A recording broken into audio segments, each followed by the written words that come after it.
Vamos a dar un poco un salto en el vacío ahora. El anterior ponente ha estado hablando muy desde el punto de vista de las aplicaciones. Vamos a ir a exactamente el otro extremo del mundo de la inteligencia artificial. Vamos a ir a algunos de los temas, digamos, más fundamentales, más básicos, algunos de los problemas más, como digo, más fundamentales, ¿no? en el mundo de la inteligencia artificial. Y precisamente uno de esos problemas fundamentales, uno de estos problemas que pensamos que es necesario resolver para llegar en algún momento a lo que llamamos la inteligencia artificial general, es el problema del aprendizaje de representaciones. Cuando hablamos de representaciones, lo que queremos decir es el mismo contenido, la misma, digamos, la misma información que queremos transmitir, la misma semántica, pasa por muchísimas representaciones distintas para poder interactuar con el ser humano, con las personas. Ahora estábamos hablando, por ejemplo, de interfaces de voz. Cuando hablamos de interfaces de voz, y aquí precisamente enlazamos con lo que estábamos diciendo antes, pues cuando hablamos de interfaces de voz, pues digamos que simplemente para hacer un ciclo de hablar y que la interfaz te responda, pues estamos pensando por todas esas representaciones y probablemente más, ¿no? Primero tenemos un pensamiento abstracto, que luego articulamos como lenguaje natural, luego eso lo traducimos a movimientos de los músculos de la cara y de la boca para hacer unos sonidos, con lo cual eso se transforma en unas ondas sonoras. Luego esas ondas sonoras se transforman en unos impulsos eléctricos, que el micrófono transforma a su vez en lo que sea, en una onda sonora, en un fichero de una onda sonora, que a su vez se analiza y se sacan otras representaciones, de las cuales sale una representación fonética, de las cuales sale una representación, un texto en lenguaje natural. Ese texto en lenguaje natural se analiza y se buscan, pues eso, intenciones, skills, atributos. Hay una serie de algoritmos que se usan para saber qué se quería decir con ese lenguaje natural. Y luego, pues, bueno, os podéis imaginar todo el camino de vuelta. Vale, pues cada uno de esos pasos es un problema de aprendizaje de representaciones. Y muchos de estos problemas de aprendizaje de representaciones, lo que llamamos aprendizaje de representaciones útiles, se pueden hacer de manera no supervisada o semisupervisada. El conseguir aprender representaciones útiles de manera no supervisada es uno de los problemas principales que tenemos ahora mismo para conseguir la inteligencia artificial general. Es un problema complicado, obviamente, pero bueno, es un problema interesante. Y en esta charla quería dar una ligerísima pincelada de por dónde pueden ir los tiros. ¿Qué es lo que llamamos una representación útil? Una representación útil es una representación que nos facilita alguna tarea que queremos hacer con esa información. Nosotros podemos tener la información, podemos tener la onda sonora, y con la onda sonora somos capaces de reproducirla y escucharla, pero no somos capaces de tenerlo en modo texto. Una representación útil es ser capaz de transformar esa onda sonora en el texto correspondiente. O el OCR, ver un carácter y saber qué carácter era, en ASCII, cualquier cosa de este estilo. Como decíamos, es posible hacerlo de manera no supervisada o semisupervisada. Obviamente, para que sea útil y para que realmente sea útil, la tenemos que estar relacionando con alguna tarea que queremos hacer. Ese aprendizaje no supervisado, sabremos que hemos aprendido algo si hemos avanzado en la posibilidad de desarrollar esa tarea. Y de hecho, así es como aprenden los humanos mayoritariamente. No creo que ninguno de nosotros aprendiera a distinguir perros de gatos analizando 600.000 fotografías de perros y gatos durante 100 epochs Bueno, obviamente estamos hablando de un aprendizaje mucho más similar al nuestro. Hay una conferencia, por cierto, muy interesante, por si alguien no la conoce, que se llama International Conference on Learning Representations. El nombre no puede ser más significativo. Es quizá la segunda conferencia más interesante en temas de, digamos, de inteligencia artificial a nivel, digamos, a nivel básico, ¿no? Estaría probablemente el NIPS y esta. Os recomiendo mucho que vayáis al sitio si os interesan los temas de inteligencia artificial ground level, porque aquí hay muchísimas discusiones y muchísimos vídeos muy interesantes. Y el hecho de que exista esta conferencia, pues yo creo que es un poco, bueno, nos da una idea del interés que hay en el tema, ¿no?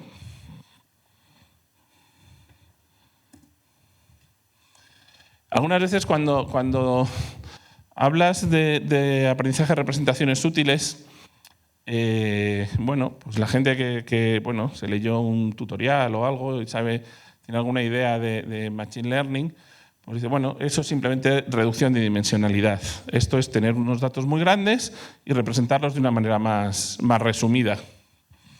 No, obviamente no. Obviamente es un problema mucho más complicado, mucho más rico.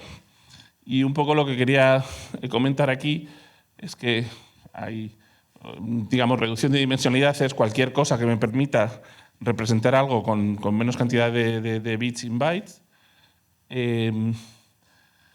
Una representación mediante factores latentes. Aquí ya estamos hablando de una representación que tiene en cuenta algunas de las características intrínsecas de la información que estamos manejando, de manera que, digamos, es una representación que no valdría para cualquier información de ese tipo, sino que sirve para una información, un tipo de información específica. Y algunas de esas representaciones en espacios de factores latentes pueden ser útiles para realizar tareas. De manera que lo que tenemos que buscar es, de las infinitas maneras que podemos hacer reducciones de dimensionalidad o podemos hacer encontrar factores latentes, cuáles son las que nos ayudan a resolver problemas significativos. Hay un paper de Joshua Bengio, bueno, por si no lo sabéis, Joshua Bengio recibió el premio, ¿cómo se llama el premio? Bueno, el que dicen que es el Nobel de Computer Science, junto con Hinton y Jan LeCun. Hay un paper muy interesante suyo, precisamente acerca del aprendizaje de representaciones, que aparte de revisar un poco todas estas cosas que estoy diciendo acerca de por qué es importante, hace unas digresiones acerca de qué características debe tener una representación útil. Y bueno, ahí veis un poco, ¿no? Queremos que sea suave, que sea jerárquica, que tenga una clusterización natural, idealmente digamos, que esté sobre una variedad diferencial, que sea dispersa. Bueno, hay toda una serie de características, ¿no? Que la verdad es que es bastante interesante cuando empiezas el Turing Award 2018, es el que ganó. Muchas gracias. Bueno, y en esto del aprendizaje de representaciones útiles, una de las técnicas más utilizadas, y que es precisamente de la que quería yo hablar hoy y dar algunos tips acerca de cómo podemos utilizarla para esta tarea, es lo que llamamos autoencoders, y en concreto lo que llamamos variational autoencoders. Un autoencoder en realidad es una cosa muy sencilla, conceptualmente. Si vemos aquí lo que sería un autoencoder tradicional, básicamente lo que tenemos es una red neuronal que de una representación más amplia me lleva a una representación más específica, más pequeña, que es lo que llamamos factores latentes, más otra red neuronal que hace lo contrario, que me lleva de la representación más pequeña a la representación más amplia. Y lo que tratamos de hacer cuando entrenamos esa pareja de redes neuronales tratamos de minimizar la diferencia entre la entrada y la salida. De manera que si somos capaces de minimizar la diferencia entre la entrada y la salida, Quiere decir que en la capa intermedia, en ese vector de factores latentes que tenemos en el medio, hemos aprendido algo. Hemos sido capaces de, digamos, sintetizar lo que era esa imagen, porque en este caso esa imagen o lo que fuera, pues en mucha menos información. Pongamos, por ejemplo, que arriba y abajo del encoder y el decoder pues tienes, yo qué sé, 700 bytes de información y en el vector latente tienes 5. Bueno, pues has resumido esos 700 bytes en 5, ¿no? De manera que hemos conseguido identificar unos factores latentes. Y bueno, esta es la idea del autoencoder. Esta es una idea que ya tiene muchos años, por lo menos desde los 80 o los 90. Hay arquitecturas similares a esta, pero tiene algunos problemas serios. Tiene problemas de overfitting. Tiende a simplemente aprender las imágenes o los ejemplos que tú le das sin que esa representación sea generalizable. Tiene problemas de inestabilidad. En fin, hay una serie de problemas que hace que tengan algunas utilidades, por ejemplo, para reducción de ruido en algunas imágenes, para diversas cosas, pero no mucho más allá. Y hace ya bastantes años también apareció un nuevo tipo de autoencoder, que es lo que se llama el Variational Autoencoder, que es realmente del que vamos a hablar y el que resuelve muchos de esos problemas. Y el Variational Autoencoder no es muy distinto de un autoencoder. Lo único que pasa es que entre medias del encoder y el decoder, a nivel de los factores latentes, en vez de tener unos factores latentes, lo que tenemos es, digamos, el encoder lo que genera son unos puntos, mejor dicho, genera una variable aleatoria dentro del espacio de factores latentes. En vez de darme un punto concreto, lo que me da es una distribución. En realidad, una distribución normal alrededor de un cierto punto en el espacio de factores latentes. Se hace un truco matemático de manera que esa variable aleatoria que me da el encoder lo resuma únicamente en su media y su varianza y por encima le aplique una variable normal. Y gracias a eso se hace la formulación matemática y eres capaz de calcular qué es tu loss function, qué es lo que tienes que minimizar para conseguir dos cosas. Por un lado, lo que queríamos antes, que la imagen de arriba y la de abajo se parezca lo más posible, pero al mismo tiempo que la distribución de todas las distintas entradas que has tenido al nivel del espacio de factores latentes sea lo más homogénea posible. Básicamente lo que se intenta es que esa distribución se parezca lo más posible a una normal de media cero y desviación típica 1. Y esa diferencia entre la distribución de los factores latentes de las entradas y la normal 0,1 es lo que se calcula mediante el KL divergence, el Kullback-Leibler, la divergencia de Kullback-Leibler, que básicamente es una medida de la diferencia entre dos distribuciones. Y lo que haces es que tu loss function, tu función a minimizar, pues es la suma, en este caso, digamos, la pérdida en la recreación de la imagen y la pérdida en la distribución. Esto hace que el espacio de factores latentes sea denso y sea lo más homogéneo posible. Y esto es lo que hace que las representaciones que se generan mediante este tipo de autoencoders sean mucho más susceptibles de ser útiles para algo. Para quien esté interesado, la verdad es que la derivación matemática de exactamente cómo funciona un autoencoder variacional es bastante interesante porque se puede llegar al mismo resultado por dos caminos totalmente distintos. Tú puedes considerar el Variational Autoencoder como un problema de aprendizaje en una red profunda. Simplemente esto es una red y lo planteas como un problema de aprendizaje y ves lo que tendrías que minimizar, que es un poco como yo lo he explicado. Pero podrías plantearlo también como un modelo generativo bayesiano entre las imágenes de entrada y su representación de factores latentes.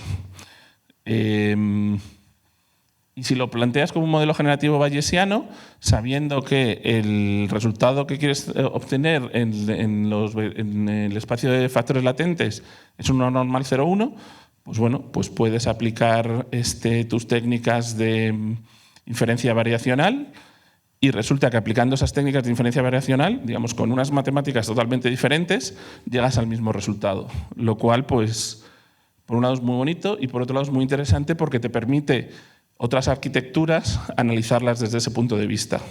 Y te das cuenta que muchas arquitecturas, incluso las arquitecturas de las GANs, de las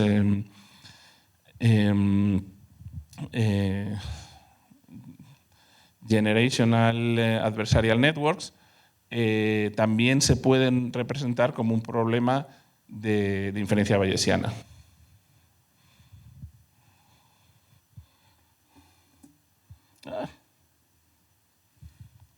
Vamos a ver un problema, vamos a intentar resolver un problema con esto de las variational autoencoders. Un problema, bueno, relativamente sencillo. Es un problema de aprendizaje semisupervisado, en el cual lo que vamos a tener es una ristra de números, de imágenes de dígitos occidentales. Es un dataset que se llama MNIST, que todo el mundo conocerá. Y una ristra de dígitos, pero en árabe, de imágenes de dígitos en árabe. Y para alrededor del 5% de los dígitos, la equivalencia entre el dígito occidental y el dígito en árabe, ¿no? Y vamos a intentar ser capaces de, dado un dígito occidental, dada una imagen de un dígito occidental, generar una imagen de un dígito en árabe. Sin en ningún momento, obviamente este es donde la cosa está interesante, sin en ningún momento darle ningún concepto de dígito a todo esto. No vamos a utilizar, digamos, las etiquetas que tenemos en el dataset, únicamente vamos a utilizar las imágenes. Estamos en un régimen no supervisado. Bueno, no sé si en general si conoceréis los dígitos en árabe, pero bueno, ahora veremos unas cuantas imágenes de ellos y es relativamente fácil entenderlos. Bueno, esto por ejemplo está bien, esto en árabe no es un 0, esto es un 5, de manera que, bueno, ahora veréis un poco, el 3 al revés es un 4, bueno, poco a poco veréis cómo encajan, ¿no? Vale, pues ¿cómo resolvemos este problema? ¿Qué hacemos para tratar de resolver este problema? Pues lo primero de todo que hacemos es, pues lo que decíamos, vamos a hacer un variational autoencoder. Aquí tengo un poco el resumen del modelo que he utilizado. Básicamente es un encoder de las imágenes, pues relativamente similar a lo que utilizaríamos para un problema de clasificación. El BAE, que literalmente es el encoder, el sampler, que es lo que decíamos del truco de aplicar una distribución normal sobre la salida del encoder, ¿no? El encoder me da la media y la varianza, le aplico la normal, se lo meto al sampler, y el sampler pues, es una red relativamente parecida al encoder, pero al revés, y un poco más sencilla porque realmente la tarea del decoder suele ser más sencilla que la del encoder. Pues nada, a esta arquitectura le metemos primero los dígitos en occidentales y luego los dígitos árabes. Vamos a intentar aprender representaciones en factores latentes de cada uno de esos conjuntos para ver si luego podemos hacer el mapeo, ¿no? De manera que resolvamos el problema que estábamos diciendo. Pero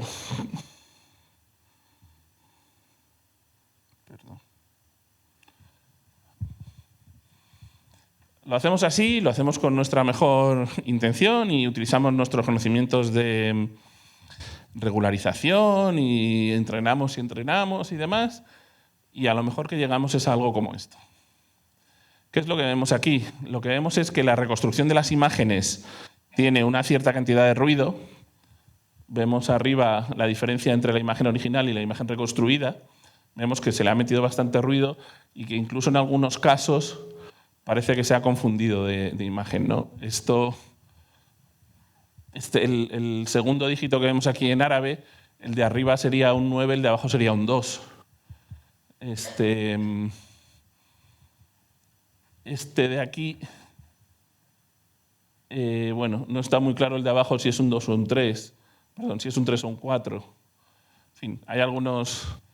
Bueno, digamos que la capacidad de reproducir la entrada con este Variational Autoencoder, pues, bueno, tiene algunas limitaciones.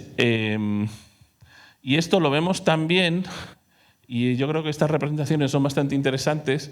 Esto básicamente es una representación del espacio latente, en la cual he puesto todos los puntos de entrada y los he coloreado en función del dígito que era.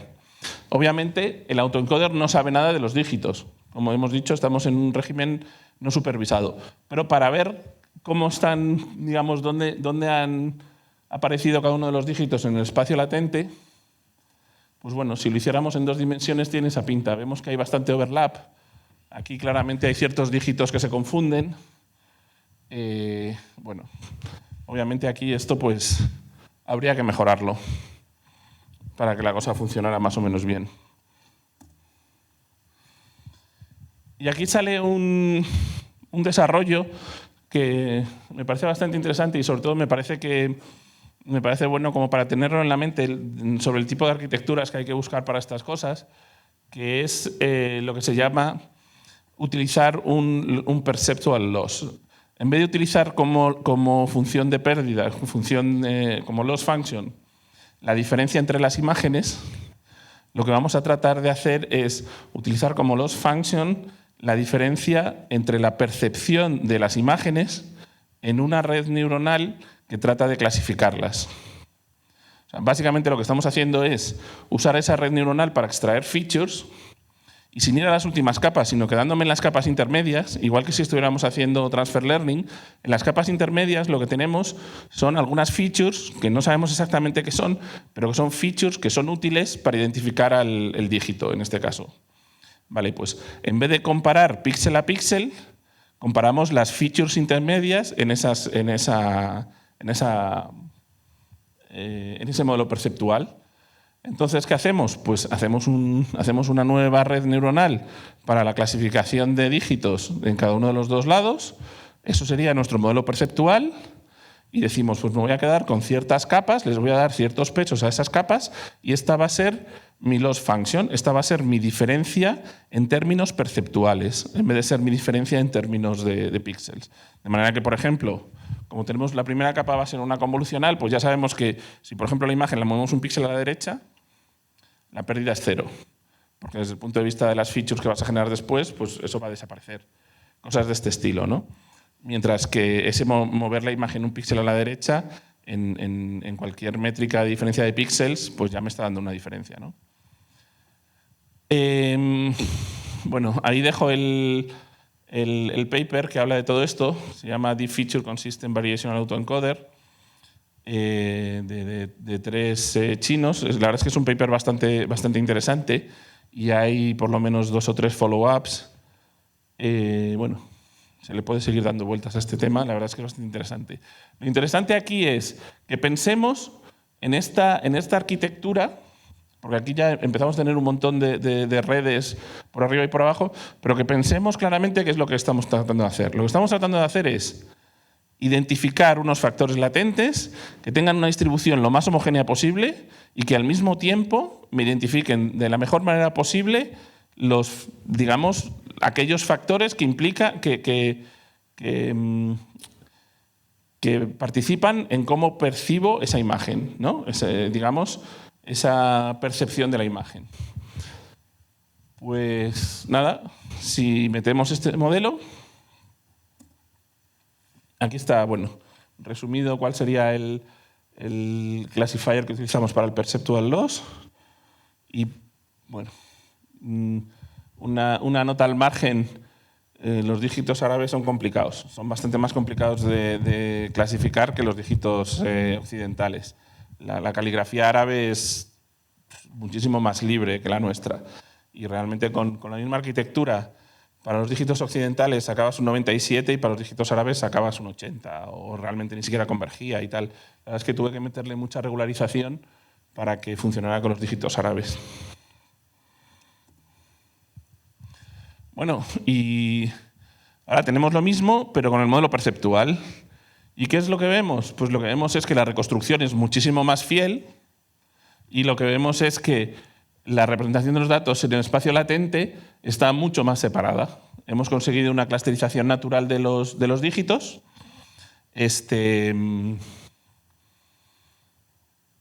Bueno, digamos que el sistema sigue sin saber que existen los dígitos, pero claramente ha sido capaz de separarlos. De manera que luego, cuando tratemos de hacer, imaginemos que eso es el espacio latente de los dígitos occidentales. Y tendríamos un dibujo similar del espacio latente de los dígitos árabes. Pues cuando tratemos de hacer el mapeo, como están suficientemente separados, pues será posible hacer el mapeo, ¿no? Pues ese es el siguiente paso. El siguiente paso es aprender ese mapeo, para lo cual pues, montamos una red sencilla, una red con 3 capas densas. Para hacernos una idea, simplemente para la tarea de clasificar los dígitos, tenemos una red que tenía cerca de 500.000 de parámetros ajustables, por tener una idea de la complejidad de la tarea. Este mapeo en los espacios latentes lo estamos haciendo con una red que tiene 1.200 parámetros ajustables. Una red de 1.200 parámetros es quiero decir, probablemente esto lo podríamos hacer ajustando funciones, o sea, con yo que sé, una regresión cuadrática, o vete tú a saber, cualquier cosa así. Esto es simplemente mapear esos 2 espacios multidimensionales.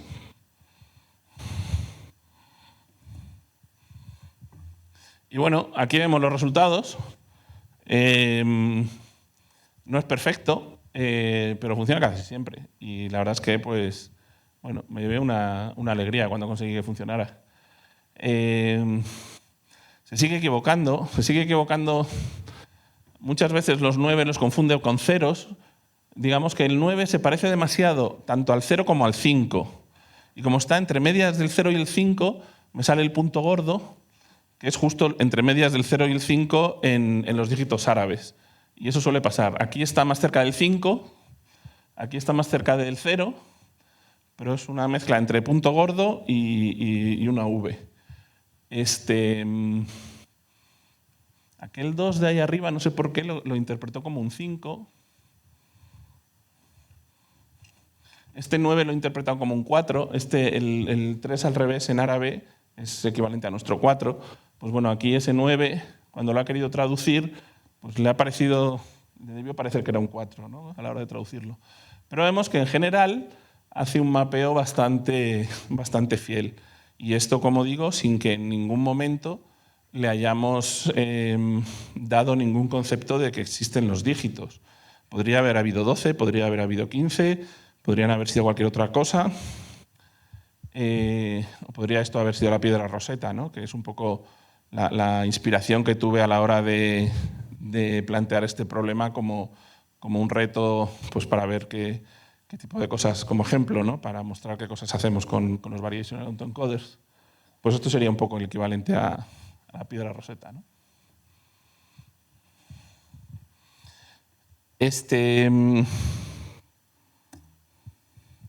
Finalmente, unos pequeños comentarios acerca de la dimensionalidad del espacio latente, que yo creo que es un tema, uno de los temas más importantes para empezar a trabajar con esto y empezar a agarrarle la gracia, es entender cuál debe ser la dimensionalidad de tu espacio latente. Lo primero es entender. Yo este experimento lo hice, de hecho, con 4 dimensiones distintas para ver qué pasaba. Lo primero de todo es entender si tu problema cabe en unas ciertas dimensiones. Digamos, representar todos los dígitos o representar todas las letras o representar todas las palabras, ¿cabe en 2 dimensiones? Bueno, pues esto tenemos que irnos un poco digamos, a la teoría de la medida, a la teoría matemática. ¿Dónde hay más puntos? ¿En un segmento o en un cuadrado? ¿En un cuadrado o en un cubo? Bueno, pues el que haya hecho matemáticas un poco más allá de elementales lo sabe. Hay el mismo número de puntos en un segmento que en un cuadrado y hay igual el mismo número de puntos en un cuadrado que en un cubo. Me da igual el número de dimensiones, en cualquiera de ellas tengo suficientes puntos para representar todo lo que quiera representar. La diferencia es que en menos dimensiones tendré que hacer dibujos más abigarrados, tendré que hacer divisiones más pequeñas y tendré que hacer cosas más, bueno, pues con una estructura más complejas. Mientras que si tengo más dimensiones, lo que pasará es que utilizaré esas dimensiones de manera natural y, digamos, cada feature, cada característica independiente se expandirá en una dimensión diferente y no se molestarán unas a otras. Esto es un poco difícil de visualizar. Yo he hecho algunas visualizaciones cortando por hiperplanos en las representaciones de más dimensiones. Pero bueno, incluso entre 2 y 3 dimensiones, aquí ya podemos ver un poco, ¿no?, que cuando estamos hablando de 2 dimensiones, pues estamos forzando a que se generen unos ciertos clústeres y unas fronteras un tanto irregulares, que ya nos hacemos a la idea de que aprender eso mediante una red neuronal va a ser complicado porque tienes que aprender todas esas fronteras irregulares, etc. Mientras que simplemente nos vamos a 3 dimensiones y ya vemos como cada uno se ha ido a una esquina. Prácticamente. Se ha quedado, no sé qué dígito, se ha quedado un poco en el medio, nosotros casi cada uno se ha ido a una esquina, este se ha quedado un poco ahí, pero como que se han repartido el espacio. Cuantas más dimensiones pongas, más tiende a cada dimensión ser independiente de las demás. Esto tiene cosas buenas y cosas malas, ¿no? El problema cuando te quedas corto de dimensiones, que hay ciertas combinaciones a las que no llegas. Digamos, hay ciertas combinaciones de los factores latentes que no eres capaz de representar porque no estaban en tus datos de entrada y no se les dio espacio en ese espacio. ¿Qué pasa si pones demasiadas dimensiones? Si pones demasiadas dimensiones pasa lo contrario, que tienes muchas combinaciones de factores latentes que no, digamos, en zonas donde nunca jamás hubo ningún dato de entrada, de manera que no sabes qué quiere decir. Y ese no saber qué quiere decir esa combinación te puede llevar a pues, no sé, generar imágenes que no tienen sentido o generar textos que no tengan significado o lo que sea, dependiendo del problema que estés tratando, ¿no?